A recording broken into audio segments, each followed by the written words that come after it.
Hi, I'm Beck and food's my life. I'm baking today and boy do I have a treat for you. It's coming right up.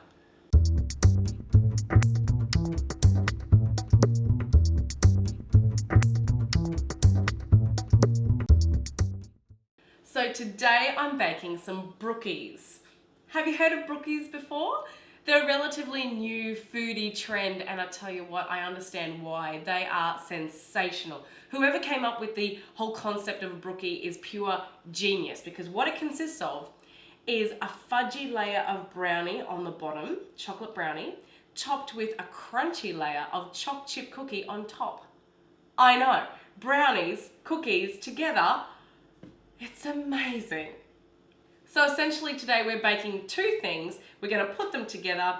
It's not hard. It's a little bit more time consuming than making one of those things, but it is totally worth it and it's easy to do, so I'll show you how. Now first things first, we're going to make that lovely brownie. In my large mixing bowl here, I have some caster sugar and some dark brown sugar. Now you can use regular brown sugar, but whenever I'm baking, I like to use dark brown sugar because I find that the end result is always a little bit more fudgy, a little bit more decadent. So that's what I prefer. It's a personal preference. Now to my sugars, I'm going to add some melted butter. And we're going to use our electric beaters now to beat all these three ingredients together. The idea is we want to beat until the mixture is pale and thick. Let me just warn you, it is going to take a while because this butter is melted. So we're going to have to beat now for at least 5 minutes and then you will see the mixture is pale and thick. Okay, so that's probably been about 6 minutes now and that mixture is definitely pale and thick. So I'm going to stop now and I'm going to add to the mixture 2 eggs and a teaspoon of vanilla extract. Now using my beaters, I'm just going to bring these ingredients together. Stopping to scrape down the sides. And one more quick mix. We certainly don't want to overbeat. Just making sure that it's all well combined. Okay, now to the mixture, I'm going to add some cocoa powder. And I'm going to use my spatula to fold this in. Now that my cocoa is incorporated, I'm going to add some plain flour and about a teaspoon of salt. Again, using my spatula to fold this in. Right, now that my brownie mixture is complete, I'm going to pour this into a prepared tin. Now I have very roughly lined a rectangular tin here that's roughly, I think this one's 18 by 23 centimeters. You can also use a square cake pan that's 20 by 20 centimeters. So it doesn't have to be precise, just a little bit of rough lining here. And we're going to add our mixture to our tin. And then I'm going to use my spatula to carefully spread this mixture to the sides and make sure that it's evenly distributed in the pan. Now I've got my oven preheated at 170 degrees Celsius, but we're not going to bake this yet. We don't bake this until that cookie dough is on top. Now it's time to make the choc-chip cookie element that goes with this dish. So in my large mixing bowl here, I have again some caster sugar and some dark brown sugar. And I've also got some unsalted butter at room temperature. Using my beaters, I'm going to bring this together, cream it together until it's nice and smooth, thick and pale. Once those ingredients are creamed together, we add a teaspoon of vanilla extract and this time 1 egg. Again, using my electric beaters, I'm going to bring those ingredients together. Okay, now to this I'm going to add some plain flour, a little bit of salt and a little bit of baking soda. Using my spatula, I'm going to bring this all together to make my cookie dough.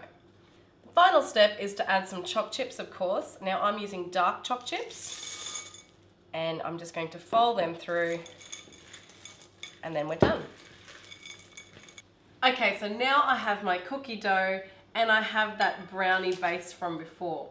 What I'm going to do now is take a spoon and I'm going to dollop spoonfuls of cookie dough all across the top of my brownie.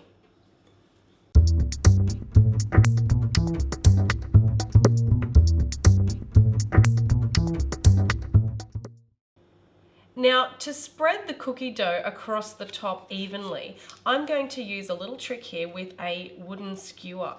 So gently, just by pushing the cookie dough around, you can help to spread it across the top without disturbing that brownie base.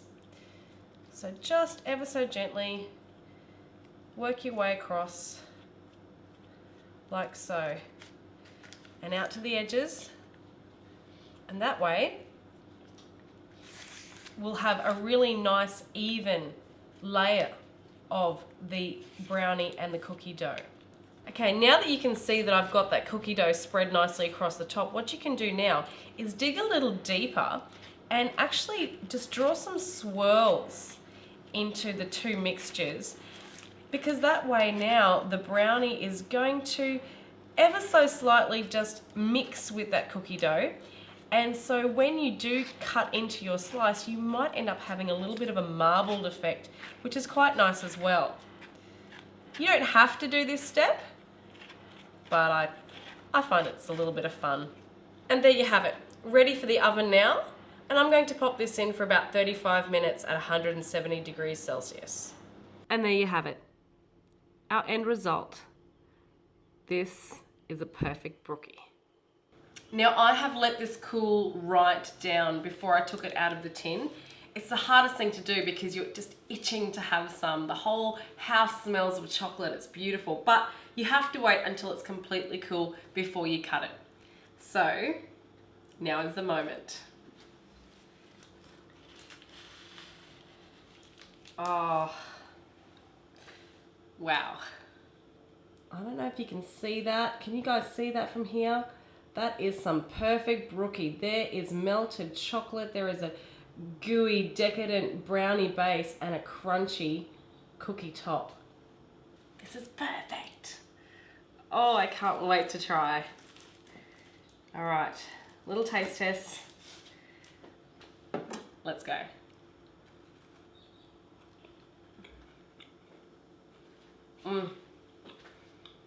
It is still slightly warm too. That's just beautiful. 35 minutes, perfect timing, because that top is nice and crunchy, that bottom is nice and soft. And those two textures together are just perfect. This brookies really are the best of both worlds. So if you want to have a go at making a beautiful batch of brookies for your family and your friends, why don't you check out the description box below. There you'll find a link to my website. Once you're there, have a browse and find the recipe for this amazing treat. The recipe's only $1.50, guys. You get an instant download that is printable and you can keep it in your repertoire of recipes forever.